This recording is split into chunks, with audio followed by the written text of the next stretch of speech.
This is an All Ears English podcast, episode 1950. Take these English expressions for a test drive.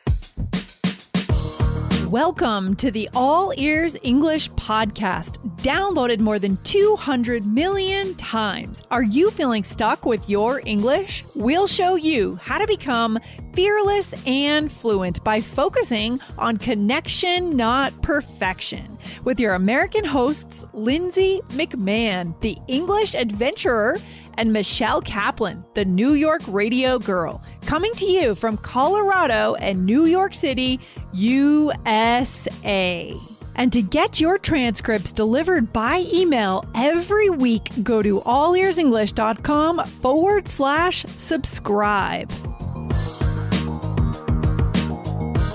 Have you ever bought a car? Today, you'll learn 4 new expressions that are useful on the car buying lot and in dozens of other contexts, like trying out new software, a job interview, and more. Listen in to learn more today. Hello, Lindsay. How are you? Hi, Michelle. How's it going? My voice is a little bit down today because I got a cold, but I will bounce back very soon. So all good. You are doing awesome. Do you have a car? Actually, at the moment, I have to be honest. I haven't owned a car in like 20 years. Mm-hmm. Well, I have a car. My partner and I share a car, but I don't have my own car, like my own car, you know? Oh. Yeah, you too. That's me too. Yeah, We're exactly. City people, Michelle. Well, Dan drives to work, and I never drive because I'm just in the city, and right. So we have a car, but but sometimes like I wish that I had a car because it could be helpful in some scenarios, but I don't know. I really I probably need a car like once a month. It would be nice, you know? Yeah, I know. I feel like there's such a divide in the U.S. between suburban and urban America. In the suburbs, if you said that to someone that you haven't owned a car for 20 years, they think you're crazy, just crazy. But in the city and in a lot of international cities, that's totally normal. Yeah. I mean, I don't drive anywhere. Like sometimes on the weekend, just to like keep up my skills, I'll be like, you know, for a drive, I'll be like, oh, I want to drive. I'm like, because I don't want to get too rusty. But right. Yeah. But anyway, it would be nice maybe to have a car. I mean, they're just so expensive, especially nowadays. Oh my gosh! After the health crisis and the chip shortage and all this stuff that happened, and I'm not really sure if those supply chains are quite evened out yet or what's going on there. But I know that for a while, used cars were super expensive in the U.S. Mm-hmm. Yeah. I was going to buy a car, you know, like I thought when I had my baby that I was going to, like when we had 2 kids, like I would need the car. And I thought I was going to have a car. But then, I mean, she's like 10 months old and no car. And like, there's no plans of getting a car. Car free. So you just do a lot of walking, right? In the city with the kids? Yeah. Yeah. Oh, a lot of walking. So, okay. But to, we're going to talk about this today. We're going to talk about, you have purchased a car or you have a car. So you've been to like a car dealership before. Yep. Mm-hmm. Mm-hmm. So what is that experience like? Let's give our listeners a I think people have sort of an impression of sort of walking onto, especially a used car lot or just a car dealership in general as being like, you know, you're going to be people, the salesperson might try to take advantage of you and you're going to have to negotiate and haggle and all this stuff. There's actually very few places in American culture that we bargain or that we negotiate, actually. But this is a huge one. But this is one of them. I mean, like if you just were to go in and be like, oh, that's the price. Okay, great. I think that would be like, what? Yeah. But think about it. Like how many other places in American culture can you really do that? Obviously, we don't do that at the grocery store. Right. We don't do that when we go to the pharmacy. Right. I guess when you buy a house, you do formal offers and counter offers. True. But that's all written out. I mean, where else do we even do it? That's a really good question. I think if you were to ask, people like what is the number one place, in the US, what's the number one thing that's negotiated? I think cars. I think a lot of people would say that. Yeah, very interesting. Good to know. Because I know in other cultures, I know, Michelle, you've traveled the world a fair amount. Other places negotiate on many, many things, right? You went to India, right? Mm-hmm. And I'm sure there's a lot more negotiation going on there. Mm-hmm. Yeah, there was a lot.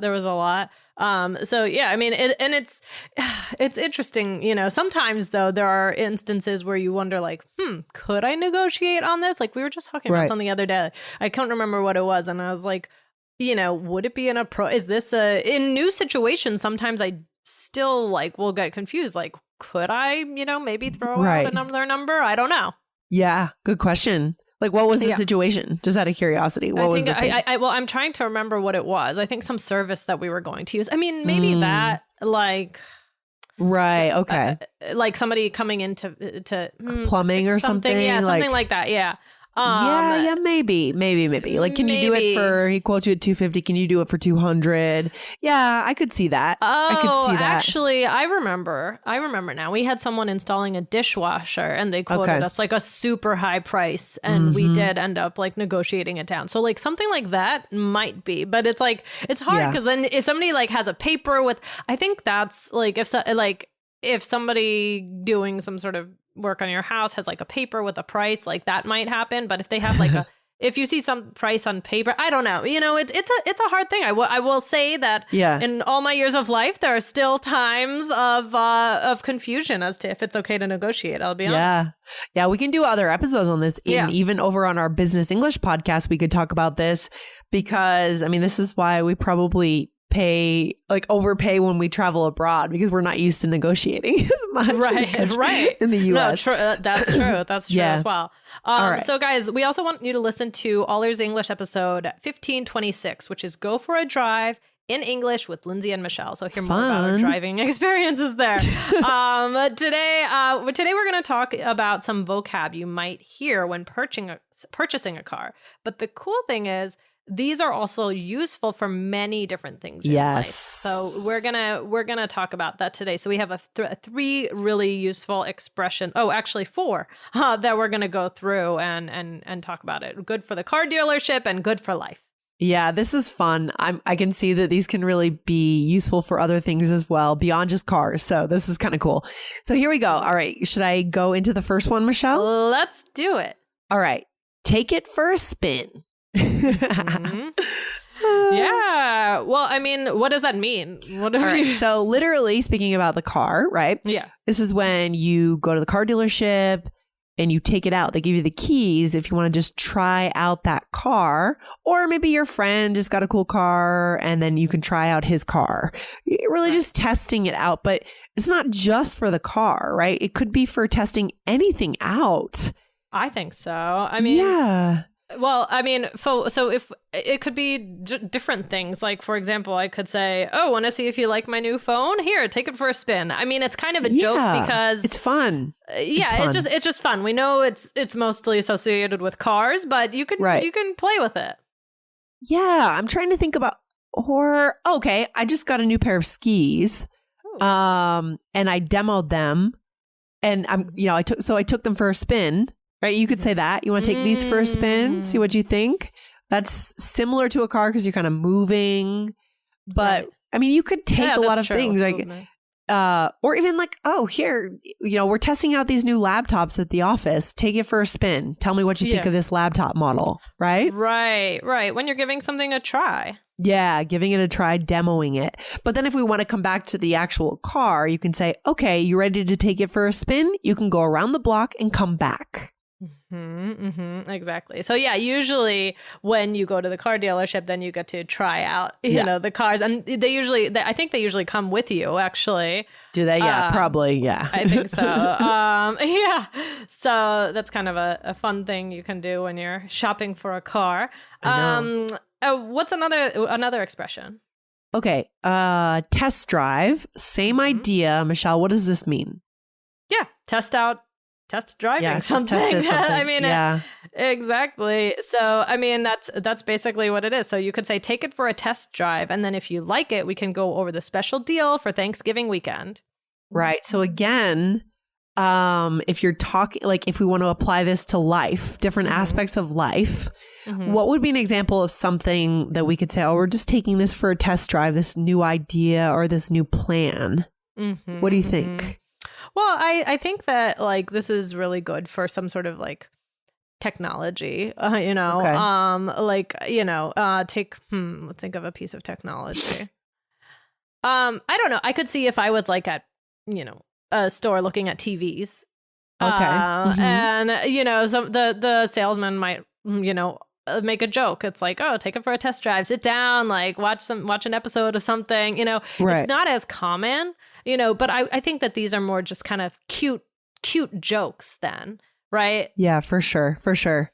Well, what about, I was thinking like, whenever we bring on a new member of our team here, we do some podcast recording just to see how things go, right? Could that work there?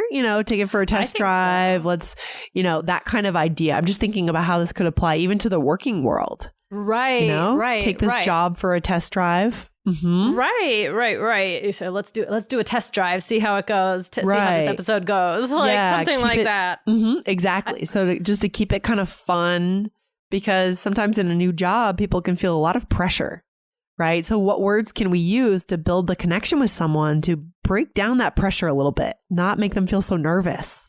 Right. Test drive. So that's just kind of a fun way to do it. And then the next one is just give it a try. Guys, you've probably heard this one, right? So this could be used at the car dealership, or it could be used in life, right? Very frequently about other things, or even about food, right? Like, oh, come on, give it a try. It's homemade, something like that. Right. I love it. Okay, good. Or you want to give my new computer a try? I know you were thinking of getting one, right? So just very straightforward. Okay, and we have one more, Michelle. What is it? The last one is try it for yourself. So this is just another way of saying give it a try. So you could say, the car salesman might say, this is the best car. Try it for yourself. Nice. All right. So what's the general feeling of these expressions, Michelle? I think that these are very encouraging to use to show someone that they can try something new. Like you talked about, I mean, I love that example of starting out, like somebody coming to All Ears English and giving an episode a test drive or something like that. I think they're encouraging. It's like, oh, let's try it out. It's kind of exciting. Even if you use something like test drive, not in a car context, it's kind of exciting and new, and I think it's just encouraging. It shows that you're open and you're connecting, like, let's give it a test drive.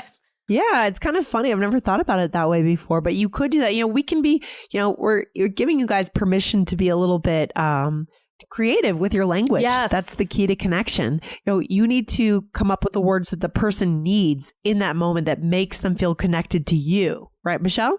Right. We always want to think about making people feel like welcome, and especially like, I mean, the salesperson, they want you to feel positive. They want you to buy the car, right? Yep. So they want to use language that's going to make you feel that way.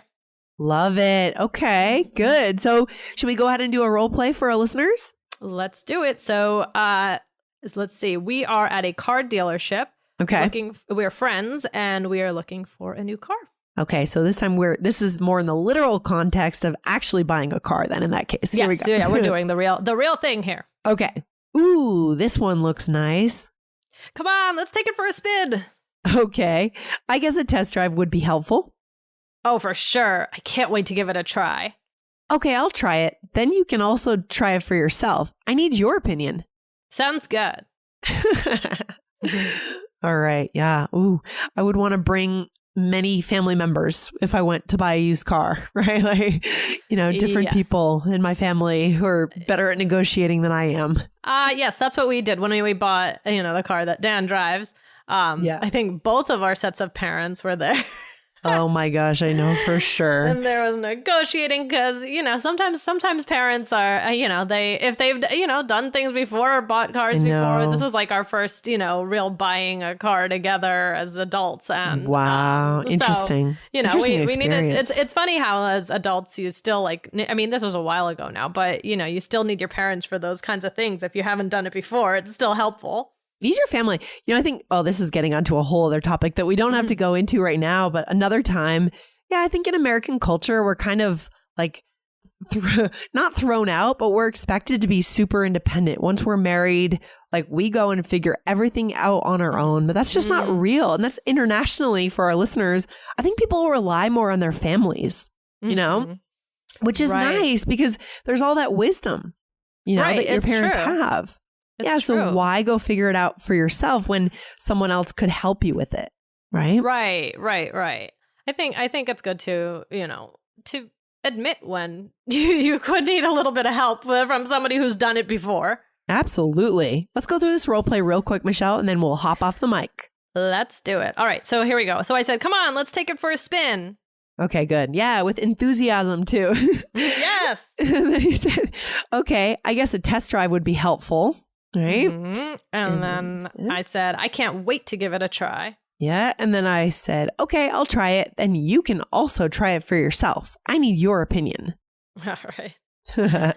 All right. Good stuff. So what's our takeaway? Guys, these are fun. These are useful and encouraging expressions that can be used. We're talking about cars today, but we were also talking about other things as well. And I like what you said, Lindsay, about being creative with it. Why not use test drive with something other than a car, right? You might, I'm just imagining, even if I was buying a couch, the salesperson said, all right, sit down, give it a test drive. Does that completely fit?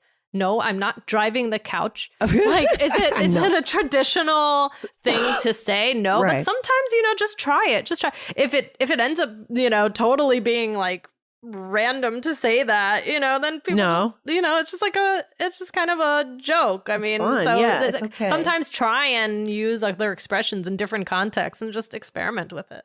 Yeah, for sure. Another context would be free trials for software. There's a lot of free trials out there, or courses, right? Like a free trial for a course. Can I take this for a test drive and try the first lesson for free? Right. So this is actually everywhere. If you, look at your level, guys, to get to that 99% fluency, look to apply literal terms in a more figurative way. That is how we get to that fluent level and connect better. Good stuff. Perfect. Love it. All right. Well, this was fun. And have a good day, Lindsay. Feel good. Thanks, Michelle. I will. Take care. Bye. Bye. Thanks for listening to All Ears English. Would you like to know your English level? Take our 2-minute quiz. Go to allearsenglish.com/fluency score. And if you believe in connection, not perfection, then hit subscribe now to make sure you don't miss anything. See you next time.